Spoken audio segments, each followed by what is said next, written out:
Good morning. Happy Wednesday. For those of you who have forgotten, we do these midweek recharge videos since we've been going through the book of Exodus. So this Sunday was the first Sunday in a few weeks that we've picked back up our story through the book of Exodus and how God is leading the Israelites out of Egypt, out of slavery, out of bondage, out of oppression, and into this journey in faith where they're following Him kind of one day at a time, which is a really good picture of how He calls each of us to follow Him. So, Exodus chapter 11, David Trunkel preached Sunday about 4 attributes of God that are evident in the shorter chapter of Exodus chapter 11. And one of them was the sovereignty of God. The sovereignty of God. God's in control of everything. If you and I were in the Exodus story, whether we were an Israelite or an Egyptian, we would very easily forget, I think, that God is in control because everything feels so very out of control.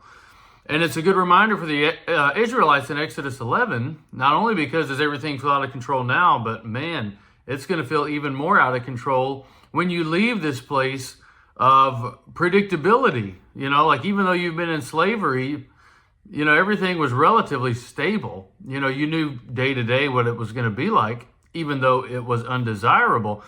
And now God is getting ready to lead you to a place of, man, just instability. What are we even doing? Where are we? You know, and was preparing them for living an increased life of faith. He was calling them out into the unknown.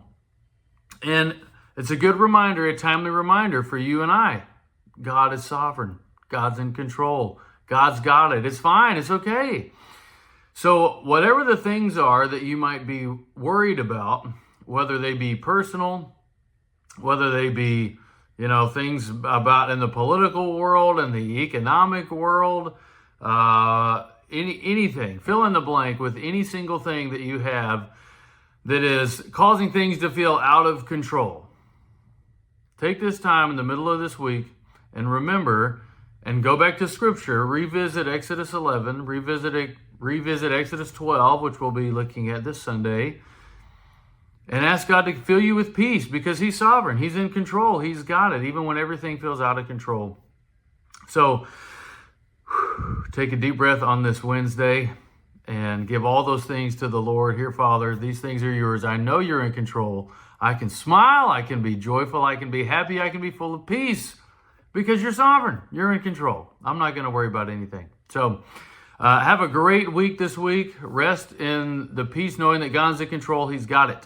And this Sunday, we're going to look at Exodus chapter 12, which is the Passover story. Very famous story. Much longer chapter than Exodus 11. So please come 10:30. Invite a friend to join us as we consider this important passage and keep looking at what does it mean to live a life of faith together, trusting God. Have a great week. See you Sunday morning.